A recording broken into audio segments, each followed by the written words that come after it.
Hey guys, in today's episode, we're just going to be coming out with something a little bit different, but still definitely ranking related here as we do look towards the scope of next season. And in light of what has been a really fun Summer League tournament, and just for a bit of fun as well, I just wanted to go through my top 5 young cores in the NBA today. I think this will be based off a basic criteria that I have listed of just reviewing really just of how proven a team's youth is and what we've seen from them on the NBA stage so far. And then also basically just how much that we've seen from them and if we can viably expect the young core suited in each team to be a part of something truly special for the future of these respective teams. Another part of my criteria is really just archetype variance. Basically, how diversified of a young group do you have and how many holes and aspects of the game can your young and your youth cover in order for you to compete for a title in the future with that foundation?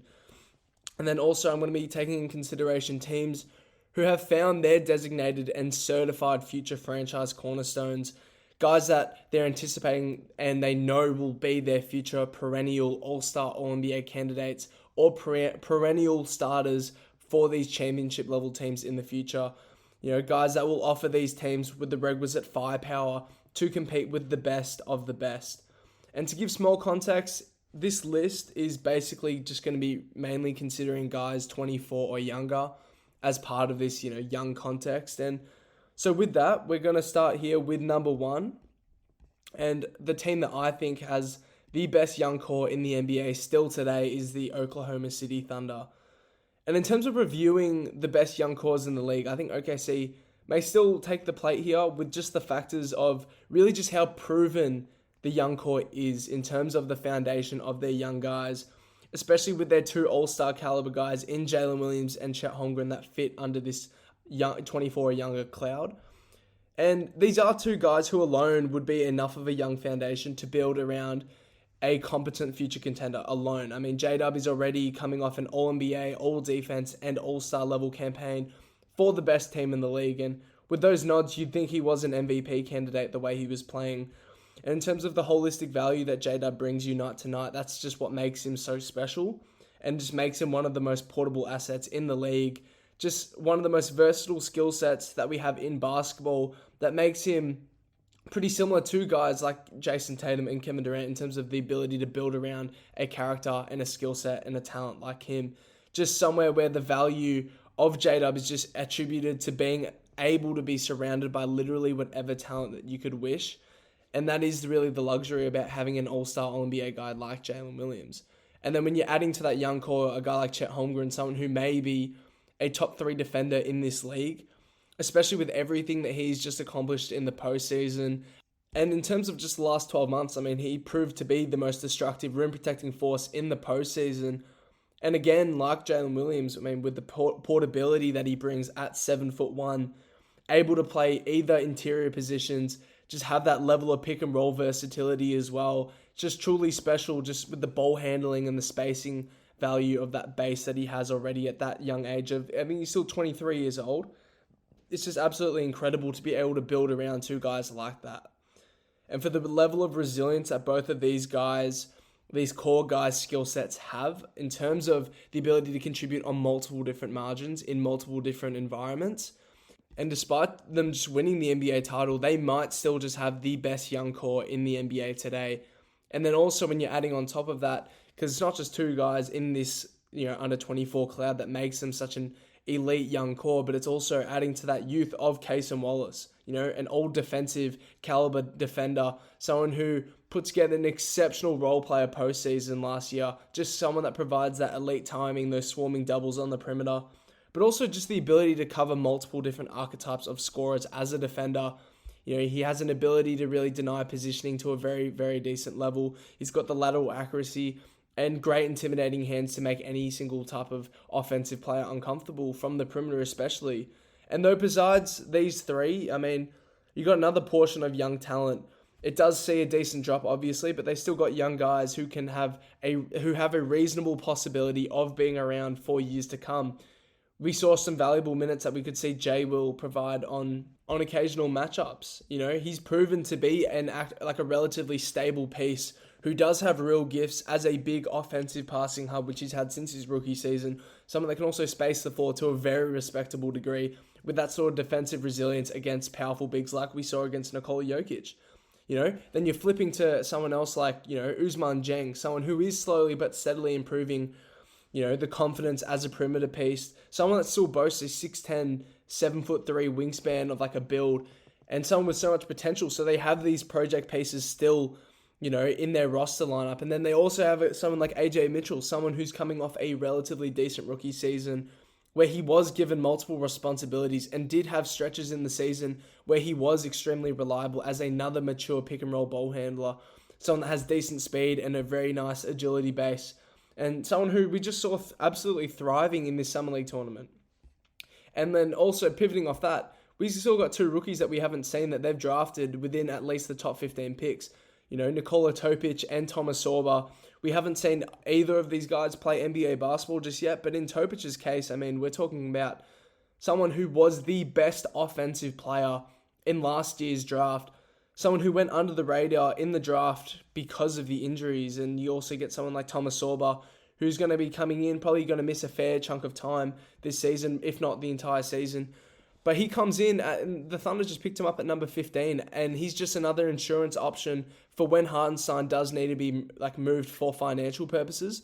And you're just bringing in another guy with a strong and sturdy 6'9", 263-pound frame, and someone with an enormous 7'6" wingspan build. Just a really, really stable pick as well to pair in their future frontline with Chet Holmgren.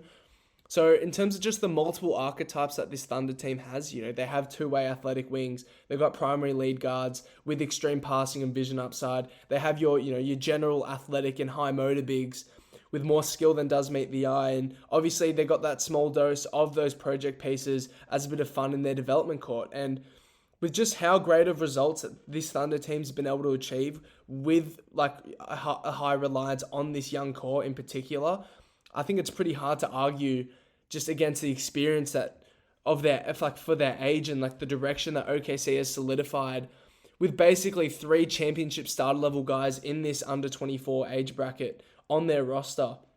And to me, I think the championship and the identity of what these guys have proven that they can provide to a team, as versatile defensive weapons as well, I just think that has them leading this list of premier young cores around the league, and I don't think there's much more that other teams can do as far as making a case for it.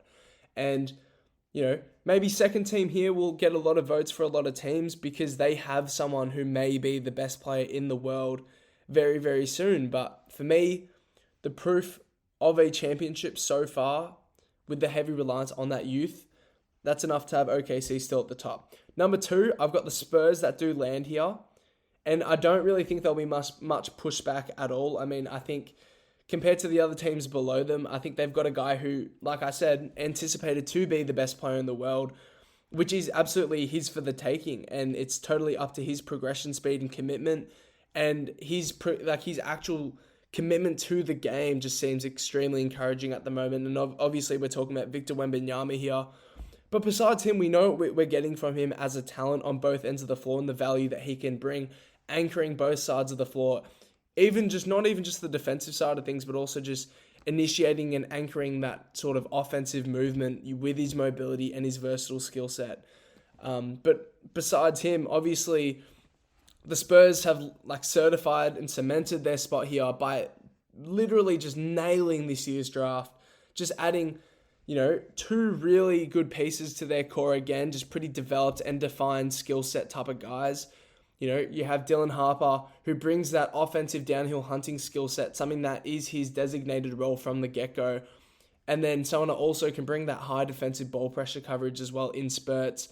And that will blend next to Victor Wembanyama seamlessly. You're talking about a stout rim protector who can clean up for mistakes, having someone that can play high ball pressure, sometimes give up angles every now and then. To have someone in your backline like that just meshes together perfectly.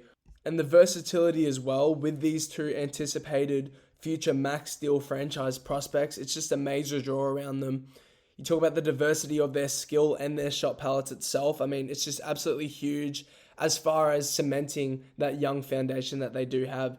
And the Spurs have absolutely excelled with the only real drawback for the time being just being that lack of NBA experience and the lack of proof especially from Dylan Harper's case in terms of how he can translate and run with the talent that he does have coming to the league at the NBA level. And that specific question mark is the primary issue compared to what OKC has answered, who literally have just won the championship, backed by 2-star talents at this age range. Obviously, in terms of the other guy that they've drafted to nail this draft, it was Carter Bryant. Just another young prospect with a pretty obvious skill set and future superpower that, if he can eventuate with his potential, he can be an absolute pivotal starter in this league, and that is being that defensive wing-stopping prospect. Just someone that has, obviously we covered it in the Summer League, but he just has insane length, just a real physical edge to the game with lateral traits that already, rival some of the premier wing defenders that we have in the league. But what does separate him from guys like, your Jaden McDaniels, your Herb Jones, as like defenders, like elite wing defenders with good rangy length, is that he does have the strong base as well. He has the motor and that competitive fire that's visible through his communication and his accurate defensive court mapping. I think it just makes him a sure bet to reach that defensive ceiling. And I think the only real question mark with a guy like Carter Bryant is if he can contribute on an NBA floor offensively in the future. Obviously, that skill set on the offensive side is extremely raw for his offensive role that he is expected to have. And that is really just be that general corner shooting weapon, someone that can use his length and athletic gifts in transition frequently as well. But with Carter, I think the Spurs are just adding just another viable piece for their future. And, to add along with these guys, obviously they have the Rookie of the Year last year in Stephon Castle too. Another superb athlete, someone who makes his mark just attacking closeouts, weaponizing the multitude of athletic gifts that he has as a rim pressure, with a nice mix of that agile footwork, the strong frame, the balance, with extremely credible vertical pop at the rim. And he's proven as well just to be someone with that fiery motor on both ends of the floor. And you're adding to this mix of 4 really high-level future prospects. You're adding in Jeremy Sohan, Devin Vassell, guys who are still 24 years or younger. And that just adds another 2 starter level guys who have real possible futures in San Antonio, who bring very different skill sets to the table to what they already have built on. And that's really where it starts for me. And basically, I think the Spurs, for the fact that they've found their franchise 1A, their superstar talent in Victor Wembanyama, and with all the holes that they've actually covered in terms of the potential fit of their young guys, I just think they've absolutely nailed everything. The defensive versatility, the high motor aspects as well, which is extremely important for these young teams, bringing in extremely competitive guys who are ready to compete in this winning culture that we know San Antonio is historically known for. Obviously, the skill part is a huge drawback for this young core at the moment. Wembanyama has a spacing talent. Obviously, there's a bit of high upside there, but he's always been a bit of a question mark there. Just to see if he can be a legitimate, if the spacing and the pull-up shooting can actually be a legitimate weapon in his arsenal, that is still very questionable. We're not sure if he can actually lean on it, especially with the lack of physical separation that he sometimes cannot create against bigs and the unsteadiness of his handle from time to time, which is really due to the strength factor and the oversupply of length on his wingspan when he is handling the ball. That is a question mark for him, and he is supposed to be one of the most valued spaces on this team. And in terms of the actual shooting mark, you go across the line, you have Stephon Castle, Jeremy Sohan, and Carter Bryant. Just the actual skill shot making is just such a big question mark for this team to answer. But the only thing for me that is still encouraging with this drawback is that shooting itself is just such a developable piece for all of these guys, especially the wing guys who will be generated really high quality looks with such high advantage creators on the team. And when you're ranking the Spurs' overall youth foundation amongst the league, I think there is enough proven here so far, especially with what we've seen from Wembanyama over the past few years, to name them at least the second most appealing young core in basketball. Number 3, we're going to move on to a team that is, despite, being heavily reliant on, their high-level role-playing veterans that they've attained in the past few years, and obviously now bringing in an aged superstar in Kevin Durant, despite all of these different factors that have fortified their contention potential for just next season, I think number 3, I have the Houston Rockets, who just still boast an exceptionally strong young core when you go through their roster. Obviously, with Jalen Green's departure, for me, that doesn't really phase how I view this young core. And just to list their young crop that they have, if you just listen to the talent, they've got Alperen Şengün, Amon Thompson, Reed Shepherd, Tari Eason, and Jabari Smith Jr. Those 5 really is just the real current rotation pieces and future cornerstones that the Rockets are anticipating to be part of their future and who they are anticipating to rely on in future contention stages. But I mean, when you're starting from the top, I mean, Şengün himself is just an absolute sure bet. Someone who is probably near untouchable just with the floor and the ability to contribute as an offensive hub. Just a truly physical offensive fulcrum who, when he does fully grow out physically, should be able to battle and fight with the league's best interior bigs at hunting those high efficiency looks around the key to be able to generate a stable playoff offensive result. It's just extremely hard to find a player like him in today's NBA, and with the mediocre defensive floor that he does bring, and obviously a pretty mild offensive skill set relative to what his ceiling requires, with the elite shot touch that you need him to have in the future. Obviously, for many, he doesn't project to be a perennial MVP candidate by any means, but definitely, I think Şengün has positioned himself, especially over the past few years, and now he's made an all-star season behind him as well. I think he's definitely posed himself as an exceptional franchise asset that the Rockets are no doubt going to keep around. We know how talented offensive bigs, those skill bigs really, we know how hard they are to find. Those guys that have that great vision, the general post-touch base, just those physically driven mentalities, using their upper body to really brutally create space. And those release winners around the rim, it's extremely rare. So the Rockets are going to hold on to him by any means.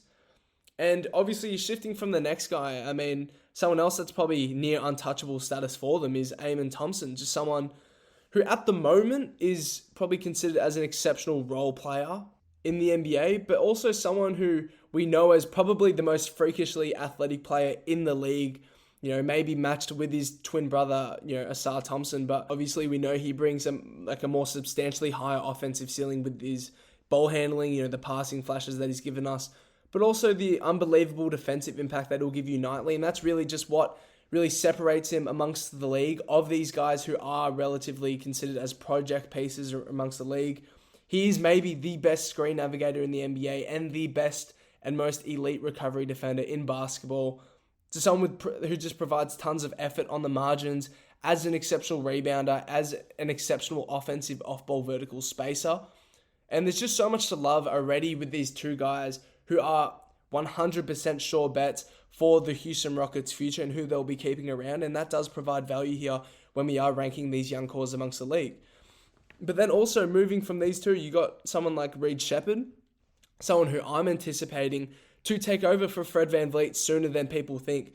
We're talking about one of the most polished shot-making pieces in recent history from the draft, who plays with so much drive and competitiveness, and someone who is also a legitimately good defensive option with some of the best hands that you'll see from anyone with his physical metrics at only 6'3", relatively small build, not super athletic either in terms of the speed or the strength or the vertical pop, but just someone who's just a complete battler with a very underrated skill set so far, and someone who just has tons of polish to contribute to an efficient offense as soon as he gets those consistent opportunities, which it does sound like he may this year as that backup point guard piece.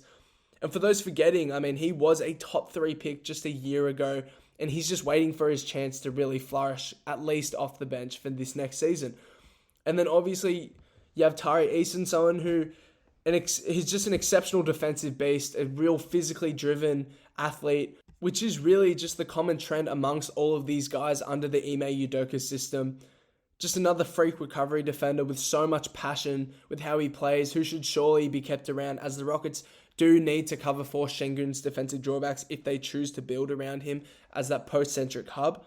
And then lastly, Jabari Smith Jr., just another guy with a great projected floor to a team when he was drafted.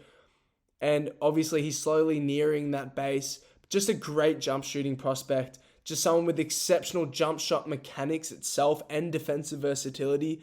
And that is really something that the Rockets, I believe, will really invest in with that physically structured build, the mobile and stable balance that he does provide. And that's huge in such a switching league as well nowadays. And there's real value in building around someone who does have innate over-the-top shooting advantages to him. And he was just a top 3 pick just a few years ago today. And we're just talking about someone who has a bit more juice to give at the spot-up position as well. And when we're talking about floor raising, just bringing in role player talents like Jabari Smith-Jr. and keeping him around, and he's like with the driving corks that he has to him, he's just a big draw for Houston to want to build around at their 3 spot. Even when Kevin Durant does decide to retire, and they have done that by signing him to a 5-year deal, 5-year extension to keep around someone that does bring you that two-way value amongst the common trend that we've seen with guys like Amen Thompson and Reed Shepherd. And so for me, I think the sure bet pieces that they've attained does give them value here, and it's pretty vivid. I mean, the Şengün and Amen Thompson pairing should be, at the very least, the back end of a championship-level Big Three foundation. And with Amen Thompson's versatile impact and his ability to flourish in off-ball roles, I mean, the projected fit with these two guys is extremely encouraging. And though the shooting, again, like the Spurs, but this is probably a worse situation, in terms of the spacing value on the perimeter at the moment with these two guys in particular, it is pretty awful, and it doesn't really project to change in the future anytime soon. But they do have the talent around them to cover this and to give them avenues to be able to build around these two with a bit more wriggle room with what Reed Shepherd and Jabari Smith project to be in the future. And though they probably don't have this apex predator offensive player of a talent just yet, they've done an exceptional job in rallying and developing their guys, considering, Şengün was a late pick and Amen Thompson was a major project piece when they drafted him. And with the direction that the Rockets do have now and what we have seen from Alperen Şengün and Amen Thompson on a player in a playoff environment, I think they land here clearly at number 3. And in this ranking, a huge aspect is clear. I'm ranking these young cores largely on if they've found those perennial all-star candidates to give them that substantial firepower to compete for titles in the future. But for this team that comes in at number 4, I'm not really sure that they can say this to the degree of the other teams that I have on this list. But they just have an overhaul of talent, just with so much extreme upside, and that is the Utah Jazz. And compared to most of the other young teams that are loading up their talent, Utah have no doubt picked a great variety of guys who just fill so many holes, and ultimately that's why I had to put them here in the top 5. They've attained physicality, they've attained tough shot making, they've attained patient table setting, imposing size in the interior, spacing value, rim pressuring talents, high upside skill bigs, versatile project pieces, positionless forwards, rim protection, perimeter length, and foot speed. Like literally everything that you could have asked for, they've covered it so far with the young talent that they have. But they've done this to a stronger level at that as well. In terms of this draft, they brought in Ace Bailey, just a true upside piece, and extreme tough shot making talent with athletic advantages and a tremendous base on his shot touch for his size. And though I'm not overly sold with the all-star upside in terms of the impact on winning, but every team has to have healthy doses of tough and bailout shot-making skill, and that's what Ace provides, certainly. And moving on from that, they drafted Walter Clayton Jr., someone who looks like a hyper-mature leader prospect, someone with so much grace and composure as a ball handler, with a nice lower center of gravity that allows him to initiate and set the table for secure offense, while also providing a real defensive motor on the perimeter. Besides these two main star guys that they got in this year's draft, they still have relatively developed projects like Cody Williams from last year, someone who has recently been starring out in the Summer League just as that Swiss Army knife build, who can attack closeouts by attacking those wide angles naturally with his length and those long strides that he has. But also someone who can bring together a more holistic shot-making skill set with some real intriguing physical advantages with his size, and someone who just really comes in as a positionless prospect. And I think Utah Jazz fans are going to be extremely excited by what we've seen from this past tournament, and obviously what his brothers achieved as well. Obviously, they're very different physical builds, but Cody Williams is someone extremely intriguing for this Utah Jazz roster. And then obviously, in terms of probably the most proven guy that they have on their roster, Walker Kessler, just someone who is an absolutely stable anchor as they come for the future of this team. Unless they deal him for more assets in the future, this guy will be their designated defensive anchor. And obviously, we know what we're getting from him as a possession-gaining freak, but obviously that premier rim-protecting force of value is really what we're looking for the future from Utah, from Walker. And he really just gives them a physical identity in the interior that is absolutely requisite for any team to be able to compete in playoff environments and against multiple different matchups. And then from Walker, it goes along to guys like Taylor Hendricks, Keontae George, Carl Filipowski, Isaiah Collier, Bryce Sensabaugh. And these are really just like the main components of what they are planning to invest in the future. And with these guys, especially in what we've seen over the past 12 months from Carl Filipowski and Isaiah Collier, just two guys who present real upsides, who can commit to winning basketball with their offensively driven skill sets. Isaiah Collier is more of this tremendous downhill pressuring, advantage creating prospect. And, Flip is someone who more brings that unique offensive hub punch to the front line, someone who brings that spacing, ball handling, and passing and one-on-one mobility upside. And with how gifted that he really is, we'll see him put up encouraging production, as far as this year. And he's someone also that can comfortably pair himself next to Walker Kessler for stretches while we are in this developmental period. And that is extremely strong to be able to have that versatility through multiple guys in your roster. So as we're seeing the Utah Jazz just attain this overhaul of talent with these young guys, the big thing is clear. Multiple teams can do this with high levels of draft picks and just picking the best guys on the board when they do get there. But what's special about this Utah Jazz team is their ability to have attained a level of talent that is able to blend together. And, they've got a crop of guys who all bring different traits to at least an admirable level. And that does give them a real stable future, to actually build around with this talent. Obviously, there isn't really a single franchise icon type of talent in this mix yet, but they have brought in such a large volume of capable young weapons to be able to build the foundations for an apex prospect to come in and lead them to true championship contention when they do. And I think with Utah, who's probably going to struggle again in the regular season, probably will get a high lottery pick again. Maybe they have another swing at being able to get that apex predator. But also, if you grow enough assets, in a few years' time, developing these guys, you may be able to make a viable trade for someone to come in at that spot or be a real good free agency draw for these big talents around the league. Now, moving on to my last spot, we have a team that doesn't have an absurd bolstering amount of young, unproven talents like, Utah that we just spoke about, but we have a team here that has demonstrated just how well their current foundation can contribute to winning scenarios. And that's with the proven piece that we've been talking about with what we valued in OKC and Houston. And they also may just have the best player out of any of these teams from someone in this age bracket. And we're referring to our final team being the Minnesota Timberwolves, who do have Anthony Edwards as their anticipated perennial top 5 NBA player for years to come. Someone who they are heavily relying on their future to be able to structure their contention phase. And he has backed 2 conference finals appearances so far. And he's just had so much bursting development in these past few years. And I think the fact that the Minnesota Timberwolves have found that apex talent within this age group, that does give them enough leverage to be able to land in this spot above a lot of other teams who do have substantially more, levels and more volume of upside talent on their roster. But obviously, it doesn't just start and end with Edwards. That's not just what gets them here. The Wolves have actual legitimate starting pieces in this age group of 24 or younger.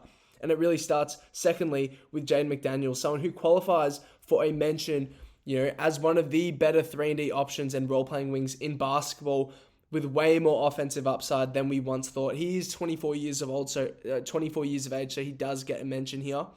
And he definitely earns the recognition just by solidifying the young talent that the Wolves have attained next to someone so great like Anthony Edwards. Obviously, they do have an unproven guy who is starting to look like more of a project piece in Rob Dillingham. And him alone does present his own question marks for this team and for their upside. But again, you got project pieces that do provide higher offensive ceilings, that this defensive-minded and physically imposing team will need to have on their roster and have steady doses of. And they'll be aiming to conduct themselves with a bit more offensive skill on the roster. So just having that sort of shot-making upside next to your guys like Anthony Edwards and Jaden McDaniels, in theory, 2 guys who primarily hunt for rim pressure and just having that, insurance on your perimeter with more stable pull-up shooting especially for playoff scenarios. That just gives you a bit more consistent resilience. So in terms of the Dillingham piece, that's a really valuable piece that they do have to invest in the future. And though many of the role players that the Timberwolves do have on their roster are veteran guys who do have a ton of experience behind them, I just think the Wolves are looking to replace them, and they do have some real viable pieces at the moment. We just saw how impactful, high motor and physically developed pieces like your Jalen Clark and your Terrence Shannon Jr. can be, and the identity that they have, it just slots with everything that the Wolves want to continue to build. So their selection of talent with these guys who project to be good role players, it's just very cohesive between the young core. And adding on to that, they just drafted high defensive upside Joanne Berger, and they also just drafted freakishly huge Rocco Zakarsky, someone who just adds a bit more to what is an aging frontline between Rudy Gobert and Julius Randle. And in terms of just the rim protection future with these two guys, these guys are also pieces that can slowly develop into competent starters who do bring value in other aspects of the game. Being able to contribute to offense on the margins, that stuff will help them overcome their lack of on-ball offensive skills. So with these draft picks, extremely safe, high floor type of picks that you can get. They haven't really found any real strong pieces from the draft in recent years, but picking up these small role players to build around Anthony Edwards and build on that team culture that you have, that's extremely important and should be highly credited. And to be honest, the reason why they rank here, again, I'm just going to state it, the franchise athlete that they have, that is really just the biggest concern for so many teams. And in 5 years' time, a guy like Anthony Edwards is supposed to be viewed as one of those top-tier megastars in the league. And with the trajectory and the experience under his belt at age 23, I just think he carries this young core that the Wolves have when we're ranking these teams. Teams like Utah, Washington, and Portland, who do get discussions in this list, they're still far from finding or at least developing that franchise leader. But obviously for the Wolves, that biggest concern, that's all sorted out. And the reason why I value this so highly is because every champion needs, at the very least, a top-tier superstar talent. In terms of that megastar top 5 talent, in the past few years, we've seen SGA, Jokic, Giannis, Steph, LeBron, Kawhi, KD, and so on be the lead guys on those championship squads. And though the holistic talent is important, that's why the Celtics, Thunder, and Pacers have proven to be legitimate title contenders every year, but having that initial monster who can give you at least playoff level baselines year by year is the ultimate luxury for any franchise to build upon. And the Wolves have done just that, and that's why they do land above a lot of these other teams who do have and have seen an influx of young talent on their rosters. And to give a quick mention to who did miss out on this list, I do really love the work, especially from what we've seen from the Wizards and the Trailblazers, and what they've done to establish their futures at the best that they can. And the Wizards probably were my biggest cut. They would have been my 6th team, or the team I would have had as my honorable mention. And especially from what we've seen this Summer League period, there's a lot to be convinced about. But for me, they just don't have either the plethora of proven young talent, or they just don't have that apex athlete just yet. And me leaving them off this list, I'm not discounting their future at all, especially even like the Trailblazers too, but I'm just currently higher on the other younger cores that we've seen from these other teams and what they've been able to construct based off my beliefs and value when I am ranking NBA teams in general. Look, I hope you guys enjoyed that segment, and with heaps of the off-season still to sit through and wait for next season, I'll be primarily sticking to a lot of rankings and opinionated stuff. And so with that, stay tuned, and I'll be back with some more content in the coming days.